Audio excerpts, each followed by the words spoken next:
שיר למעשה סוין אלו מעניובי עזרי, עזרי ממדנו יויסף שומעים בארץ, על יתן לעמוד רגליך, לענו שומרך, הנה לא יונו מלשון שוימר ישראל, אדוני שומרך, אדוני צילך על יד ימינך, יוי ממש שמש לא יקקו, ויורח ועלו אלו, אדוני ישמוך מכל רואי ישמור את נפשך, אדוני ישמור צייסחו ויך, מעטו ביד אוילום.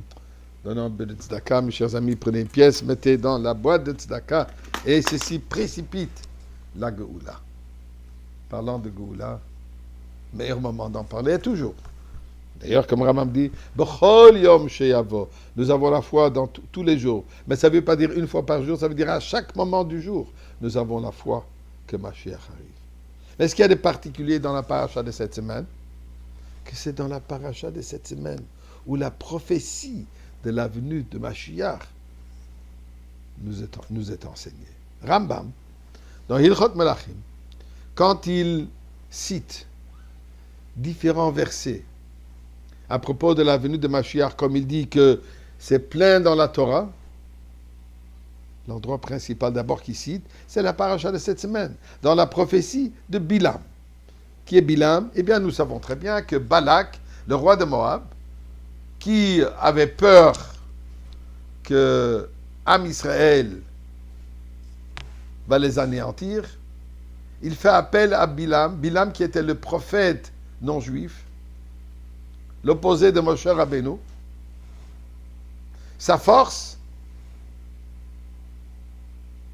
de maudire.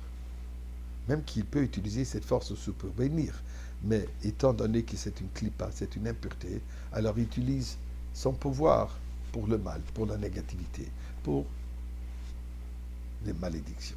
Alors Bilam fait appel à Balak qui fait appel à Bilam en lui disant, ce peuple, Kocho Bapé, la force du juif c'est la prière, la parole. Eh bien je vais faire appel à quelqu'un de chez nous, comme ils disent, qui a cette force de maudire, et Bilam est prêt, il vient.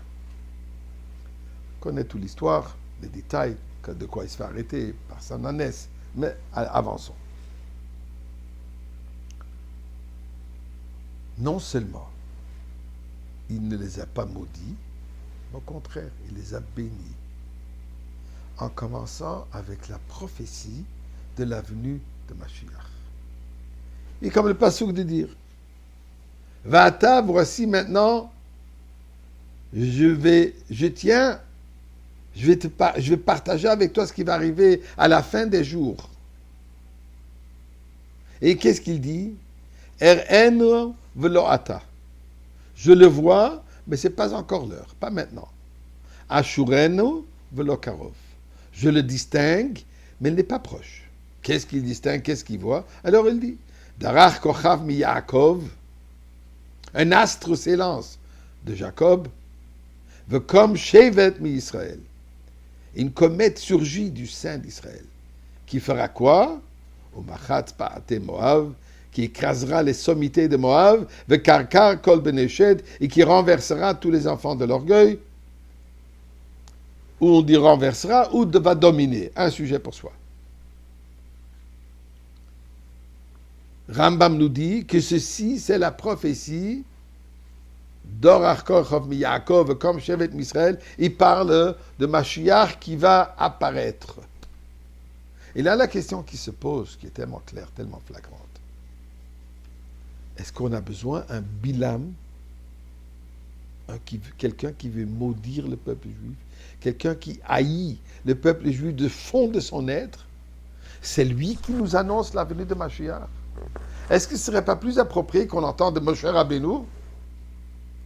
N'importe qui de juif, n'importe qui d'importance du peuple juif plutôt que ce Bilam.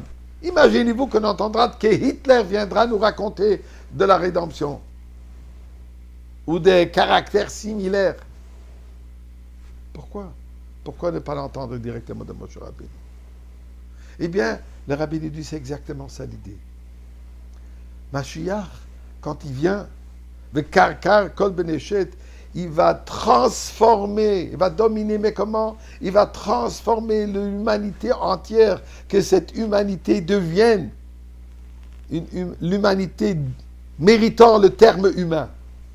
un comportement comme il se doit, un comportement de paix, un comportement de justice, un comportement de gentillesse, un comportement d'humilité, un comportement de bonté, un comportement de sagesse, un comportement de croyance en Dieu, un comportement, je m'excuse, d'une vie qui est imprégnée par les messages de la Torah, par les messages de Dieu. Pas seulement Am Israël, mais l'humanité entière. Donc pour atteindre cela, il faut que ça vienne de Bilam.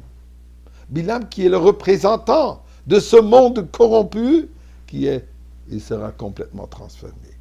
Et c'est pour ça que la Torah nous dit exactement, Bilam, il reconnaît. Il dit que c'est lointain. À l'époque, c'était lointain. Aujourd'hui, c'est le présent.